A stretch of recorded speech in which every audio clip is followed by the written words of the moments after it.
क्या एनडीए में शामिल होंगे जयंत चौधरी? या जाटों को साधने के लिए बनाई गई है चौधरी चरण सिंह की प्रतिमा? क्या चरण सिंह की प्रतिमा का अनावरण कर जाटों का दिल जीत लेंगे योगी आदित्यनाथ? क्या राकेश टिकैत के कद को कम करने के लिए की जा रही है प्रतिमा पॉलिटिक्स? क्या चौधरी चरण के नाम को भुनाने की तैयारी में है भाजपा? क्या पश्चिमी उत्तर प्रदेश में 2014 का चुनाव परिणाम दोहरा पाएगी बीजेपी? नमस्कार, आप देख रहे हैं द न्यूज 15। मैं हूं आपके साथ काजल चौधरी। लोकसभा चुनाव की तैयारी में युद्ध स्तर पर लगी बीजेपी ने उत्तर प्रदेश पर पूरी तरह से फोकस कर लिया है।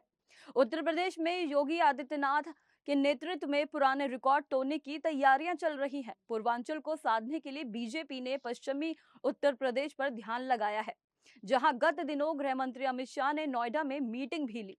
प्रधानमंत्री नरेंद्र मोदी ने मथुरा में एक कार्यक्रम में पहुंचकर अयोध्या और काशी के तर्ज पर श्री कृष्ण जन्म स्थान के विकास की बात कही थी।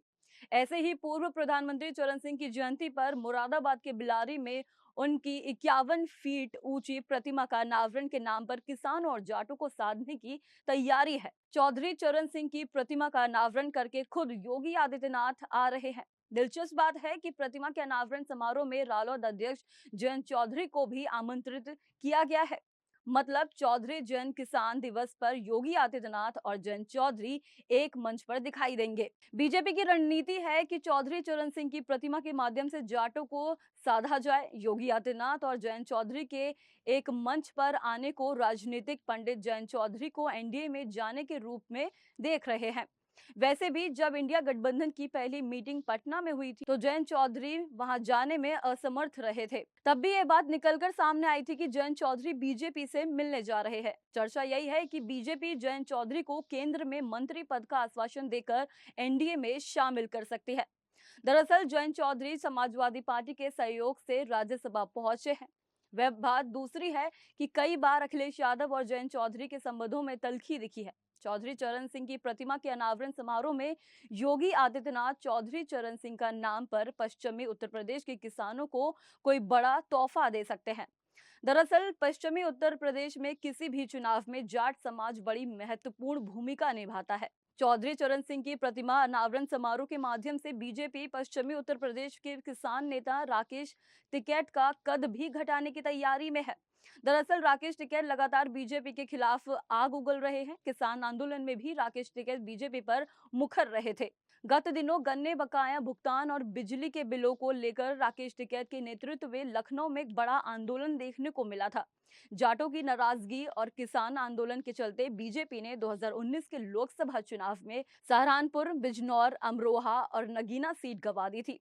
2024 में लोकसभा चुनाव में बीजेपी का प्रयास है कि पश्चिमी उत्तर प्रदेश की सभी सीटें जीती जाए।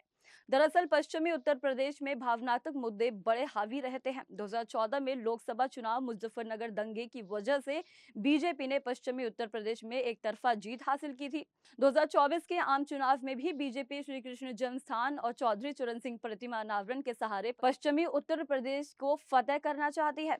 पश्चिमी उत्तर प्रदेश पर बीजेपी का फोकस करने का एक बड़ा कारण यह भी हो सकता है कि पश्चिमी उत्तर प्रदेश में कई जिले मुस्लिम बहुल हैं। जाटों और किसानों को रिझाने के लिए बिलारी में न केवल चौधरी चरण सिंह की 51 फीट ऊंची प्रतिमा बनवाई गई, बल्कि यहां पर 7 मंजिला जाट भवन भी बनाया जा रहा है। साथ ही 100 बेड का वृद्धा आश्रम भी बनाया जाएगा। दरअसल चौधरी चरण सिंह किसानों के मसीहा के रूप में माने जाते हैं। पश्चिमी उत्तर प्रदेश को गन्ना बेल्ट के साथ ही चौधरी चरण सिंह के नाम भी जाना जाता है। मुलायम सिंह यादव, लालू प्रसाद यादव, रामविलास पासवान, शरद यादव, केसी त्यागी के साथ कई बड़े समाजवादी चौधरी चरण सिंह की पाठशाला से राजनीति का पाठ सीखकर बड़े नेता बने थे। पश्चिमी उत्तर प्रदेश में आज भी लोग चौधरी चरण सिंह के नाम पर वोट देते हैं। जहां मुलायम सिंह ने लंबे समय तक चौधरी चरण सिंह के नाम पर राजनीति की, तो वहीं अजीत सिंह अपने पिता चरण सिंह की राजनीतिक कमाई को खाते रहे। आज की तारीख में जयंत चौधरी भी अपने दादा चरण सिंह की राजनीतिक विरासत को आगे बढ़ाने का काम कर रहे हैं। देश में किसान नेता तो बहुत हुए, पर किसानों की पैरवी करने वाले चौधरी चरण सिंह ही थे। उन्हें किसानों का मसीहा कहा जाता था। उनका कहना था कि देश के विकास का रास्ता खेत और खलियान से होकर गुजरता है। इस खास पेशकश में इतना ही। ऐसी ही तमाम अपडेट्स के लिए देखते रहे द न्यूज़ 15। धन्यवाद।